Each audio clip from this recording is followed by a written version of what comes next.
record. Okay, so we are recording this session, so please do let us know if you want a copy of the recording. And we're going to try and keep this a little bit light-hearted. Obviously, we've got some detailed information for you, but we're going to keep it a little light-hearted. So with that in mind, let's get to the first slide. So as you'll see, the jokes are on the right and the content's on the left. So as I feel, I don't know if you feel, with everybody trying to get in contact with us with all these different mechanisms, it's gone from 15 minutes of fame to your 15 minutes of privacy. So have you ever seen one of these? They're quite rare on cookie banners. But why is that? That's mainly because, you know, some companies don't want you to reject all of their cookie requests.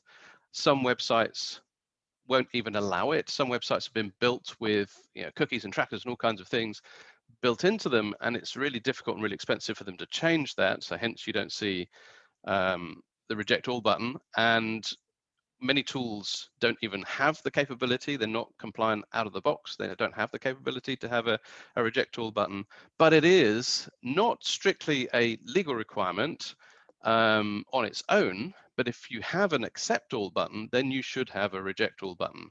A lot of the guidance says it should be easy as to opt out as it is to opt in. So this is the reasons why the reject all button is rare. So let's have a look at some of the other cookie talk deciphered in a very April Fool's Day kind of way. So what you often see on websites is we use cookies on our website to improve your customer experience. Please click here to accept. There isn't any other choices. What are they actually saying to you? They're saying, yeah, this site was very expensive. Cookies were built in and we can't afford to change it. In fact, we just gave you some. So we hope that by adding this banner, you won't complain and we can carry on doing what we did anyway. Another one, what you see is by using our website, you consent to our use of cookies and tracking.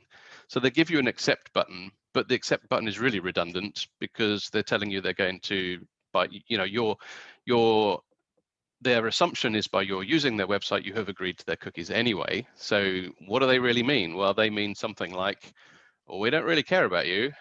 We just want lots of data, just justify our digital marketing budget and spend, you know, carry on using our site. We'll carry on taking advantage of your data in ways we'd really rather not explain to you. So you'll see some of these appearing on the right-hand side. I won't go through all of them. Hopefully they're making you smile, but also getting some interesting points across. So in the agenda, we said that we would walk through what are the influences that are happening right now and in the near future that are causing people to relook at cookies and causing regulators to relook at cookies. So looking at some of the regulation and guidelines first, you know, those of you who are privacy lawyers will probably know some of these. Those of you who aren't probably don't. One of the ones that's driving a lot of the activity is the EU e-privacy regulation, as it will be when it's ratified, hopefully in 2021. That is bringing not only cookie legislation, but a lot of other things to do with, you know, privacy and data protection.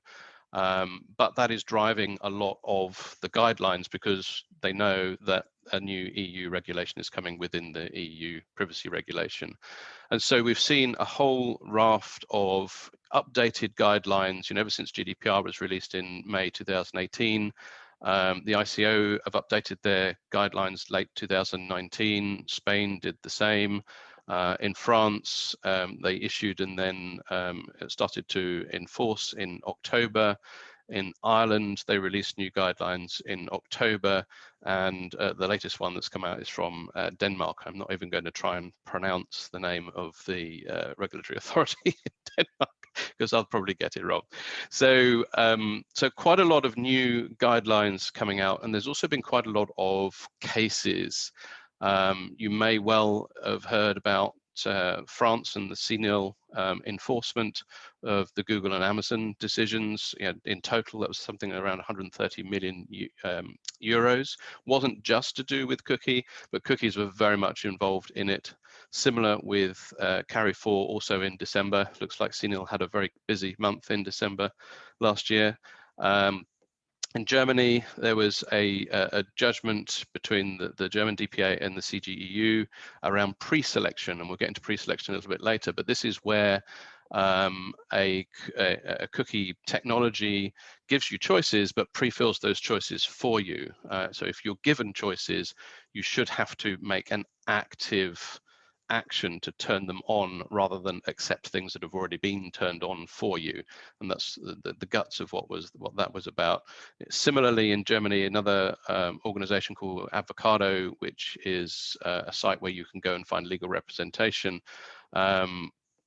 There's a case there around dark patterns, which is the use of larger green buttons, the use of coercive technologies to almost make you accept things that you wouldn't normally accept. So it's about trying to make it more attractive for you to go down a certain path that the vendor would prefer you to go down, rather than actually making active and informed choices.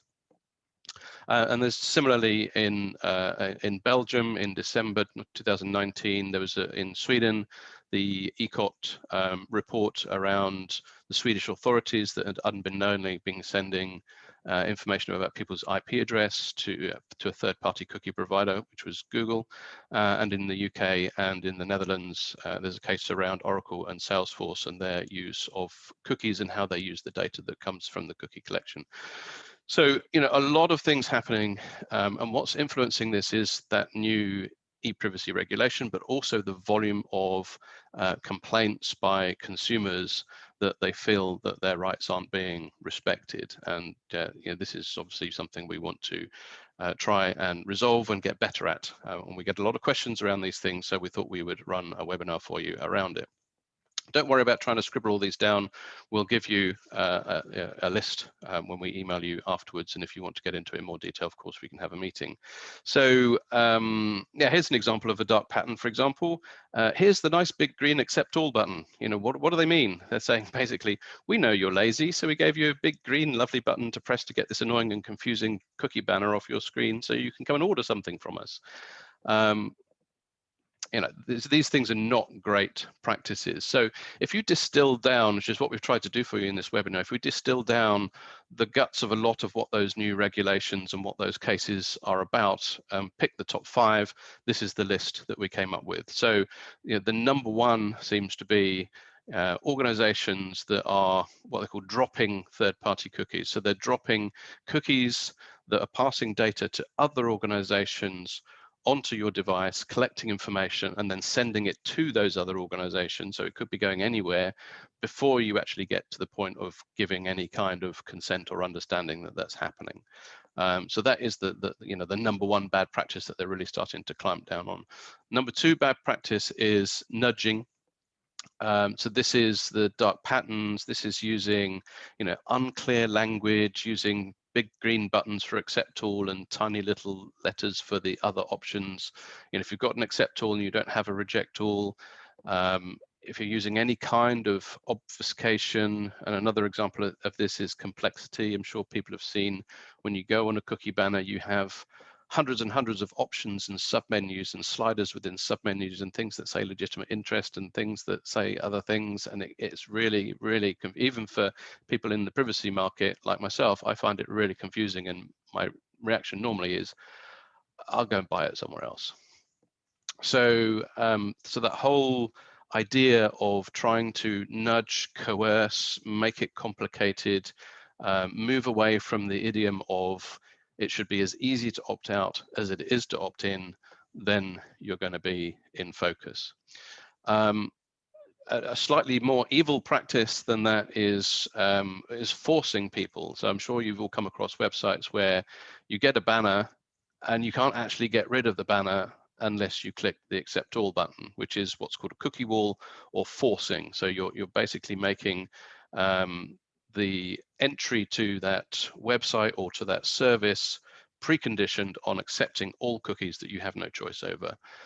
So forcing, using cookie walls, providing no options. Quite often you see we use cookies on our website. This is okay. Everyone uses cookies. They're kind of dumbing down the importance of your choice. Please accept all to make this go away. all of that stuff is really unacceptable and is really in focus with these regulators. Pre-selection we went through a little bit earlier. Pre-selection is where the cookie banner or the organization pre-selects either a standard or pre-selects based on personalization the options that you should accept.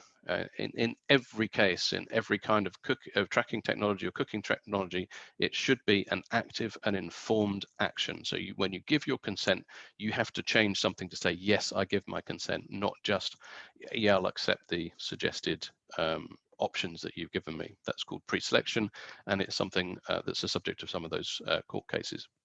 And the final one is no banner at all. I'm still going to websites, even business to consumer websites, websites that face the community at large, and there's nothing. In the UK, we have a phrase called "nothing, not a sausage." It's sort of like looking at your plate, going, "Well, there's nothing there," but there's no protection there at all. And those sites are just continuing to use cookies. The fact that they haven't got a cookie banner probably means they don't even know what cookies they have on their website, and this is a problem. As you build a website, you put your content on it, and then you might add some extra, you might add a form so you can capture some information, you might add some video. Each of the components you're adding are adding third-party cookies that you might not be aware of. So these organizations may actually be sending data to third parties about their website visitors that they have no idea of. So that's a problem as well that they're looking at. So let's have a look at a couple of examples. I had some examples of websites that I had visited that I used that I didn't think were great. And in doing my research, I came across two examples that were just so interesting, and not in a good way. This is a website, and I'm not going to name and shame. This is a website that publishes news in the legal industry and in the privacy industry. So first of all, you can see their cookie banner is using a lot of complexity. You've got consent, you've got legitimate interest, and this is like page 3 of their options. So it was a multi-tiered, multi-option cookie consent tool. One of those that's really far too complex. So we in Privacy One talk about the 3-second rule. You should be able to hit the website, make your consent choices, and get on with doing whatever you went to the website to do within 3 seconds. Otherwise, your banner is too complicated. But with this one, they have a complicated banner, but then if you read at the bottom, and it's a little small, so if you're reading it on a laptop, I apologize, it says, by using this website, you agree to our use of cookies and to analyze website traffic and improve your experience on our website. So basically, they're saying, regardless of the choices that you make in the cookie banner in the middle, we're going to use cookies anyway. So that's pretty awful. This one, similarly, I mean, it's a news article, it's a news site, it's a news article about the EU trying to fix cookie consent and trying to get a consistent cookie consent policy across all of the DPAs. And on their website, what do they have? Basically a cookie wall. There's no option here. You can go to their privacy notice, which is just their privacy notice. You can go to their cookie policy, which is just legal text. There's no reject all button. And essentially, you can't read this article without saying, I accept to this. So it's when you're talking about abysmal cookie consent policy and you're committing the crime on your own website, then I thought that was verging on humorous. So tracking technologies, we said that we were going to talk a little bit about a new and existing tracking technologies that are being used in different ways. So in addition to what happens now with cookie, there are other technologies coming in the pipeline, and this is just the top 4. There are others as organizations try to get more smart about how they collect and personalize things to us to make us buy more and spend more money. The first one is device fingerprinting. This is not necessarily new, but it is being used in conjunction with cookies or in conjunction with pixels to identify you as an individual. If you can imagine all of the different technical information that you can consume from a device, which a cookie is capable of doing. You can pull, the name of the device, the location of the device, the level of the software on the device, the last application opened on the device. There's so much information that you can pull. You can build a fingerprint so that you know whether that device comes back a second time, and with additional information, you can probably work out who that is. So device fingerprinting is something to keep an eye on. I say it's not necessarily new technology, but it's been used in conjunction with others to make them more powerful, and we're seeing it on the rise. Second thing is tracking pixels. So tracking pixels started out as a identifier that was put in an email mainly for sales and marketing purposes.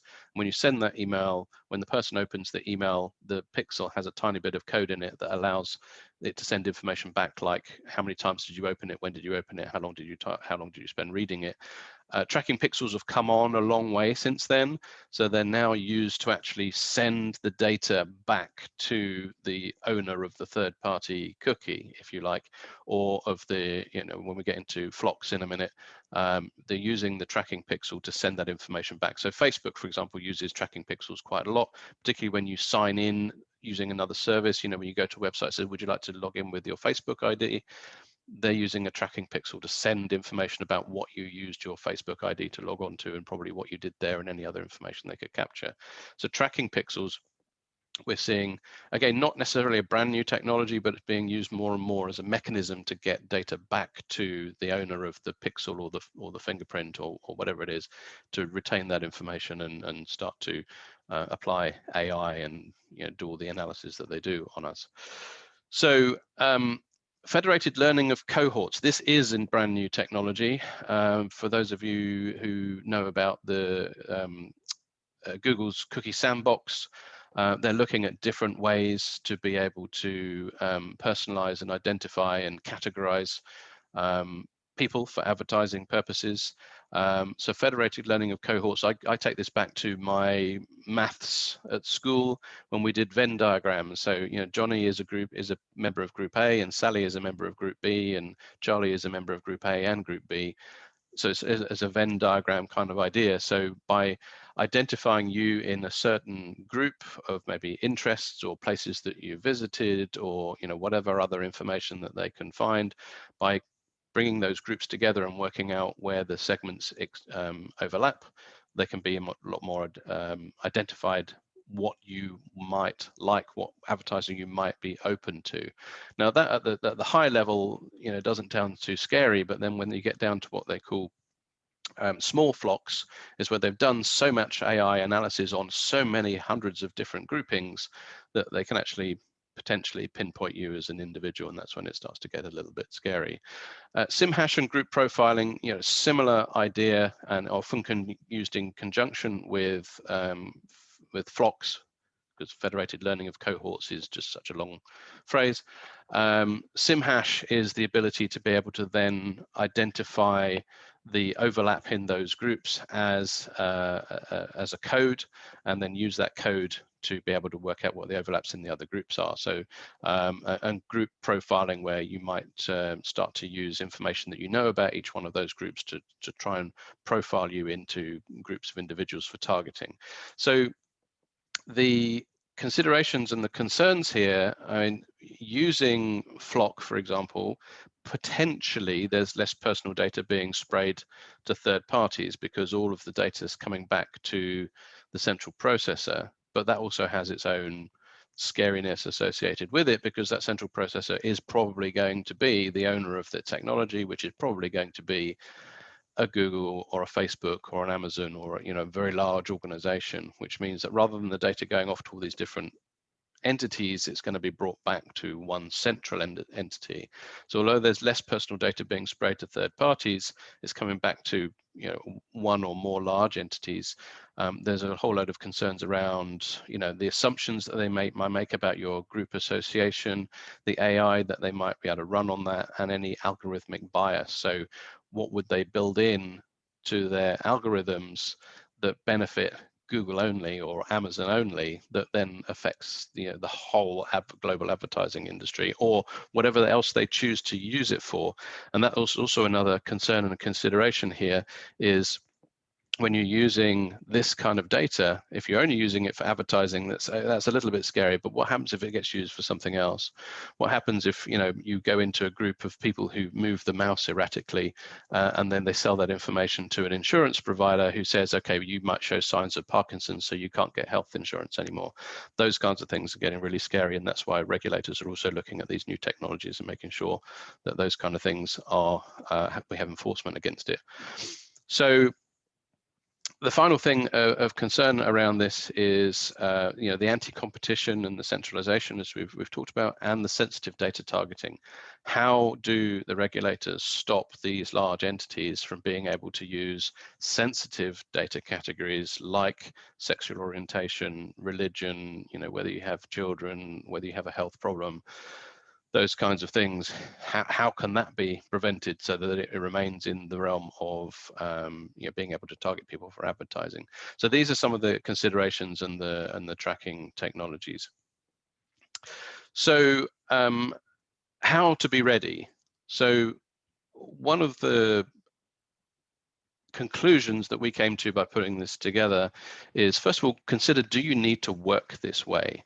So if you have a website, for example, that what didn't have a load of cookies built into it and isn't technically restrictive, that makes you go for one of these banners that is on the edge of the law, or maybe even over the edge of the law, go have a chat with your webmaster. Do we have to have a banner that's this poor? If you've got a poor one, because of the technology that we're using, how much would it cost to change the technology? And if you don't have to do it, maybe there's other options to look at. We talked about the 3-second rule. It's a good rule of thumb. If you think about the customer experience on your website, the customer doesn't come to your website to spend 3 minutes looking at your cookie consent banner and trying to work out what options they should tick. They've come to your website to consume your service, or to buy a product, or to read your news report. So the 3-second rule is a good rule of hand. So you should be able to get on, understand your choices, make them, and get into the content very quickly and very easily, because otherwise you risk your visitor going somewhere else. I do it. Oh, I'm just fed up with this. They're trying to take advantage of me, or it's too complicated. I'll go and buy my screwdriver from somewhere else, or whatever it is that I'm buying, someone who actually respects my privacy. And that's what brings me to, are you a trusted or untrusted brand? We see quite a number of brands now starting to use privacy to differentiate themselves in the market. And the first point that you have to start making a good impression on your customer is with your cookie banner. So if you do that well, you give people clear, informed choices that are easy, you are starting to build better trust in your brand and be much more transparent about what you're doing. And if your brand is all about the customer relationship and customer experience and customer success and brand trust, why don't you do those things? So you think about it, because the cookie banner is right at the forefront. Before all of your sexy content that your marketing team spent hours and hours and hours building, it's the cookie banner that they first see. That's their first experience. So make it a good one, and think about whether you want to be a trusted brand, or whether you're one of those companies that go, yeah, we don't care, we just want your data. What kind of company are you? So give clear, informed, actionable choices where possible, stroke always. That's what the law says. You should make an active choice, and it should be clear and informed. So no obfuscation, no tricks, no dark patterns. Remove your pre-selections. Don't have cookie walls if you don't need them. Just be as clear and transparent as you can, and you'll be on the right side of these regulations as they start to get enforced. Make it just as easy to opt out as opt in. I've said that a couple of times. It's a really nice phrase and a really easy one to remember. As long as you make it as easy as it is to opt in, that it is to opt out, then you'll be on the right track with your cookie banner. And finally, have a cookie banner. Have a reject all button. Make them less rare. And use a banner that's ready to be compliant. A lot of the customers we talk to, they say, well, we would like to do that, but our cookie banner technology that we bought doesn't allow us to do that, or we need to do a lot of technical work or complex work to be able to make it do that. Change cookie banner. There are lots of technologies out there. And finally, this wouldn't be a vendor webinar if we didn't talk a little bit about us. So, Privacy One, we are a privacy technology company. We do cookie and consent and customer rights work and technology. We have a data governance and risk technology as well, and we do some very, very clever stuff with zero trust security, which is privacy aware security, so you can synonymize and you take the data and only allow it to be used inside your organization for the correct legal purpose. But I'm not going to do too big a pitch on Privacy One, but we're hosting it, so we get to have 20 seconds maybe. So thank you very much for attending. I'll have a look at the questions in just a second, but what we did say is by attending this event, we would offer anyone who attended this event 12 months free use of our cookie management software. Please use this code, cookie104, and email me at steve.badger@privacy1.co. And yes, it even has a reject all button. We're one of the vendors that has a reject all button, and we make it simple and easy to use, and we don't drop cookies before consent, and all of the other things that we just talked about. We try and do things the right way here at Privacy One. So if you want to take advantage of our software, then please do so. Okay, so thank you very much for attending. If you want to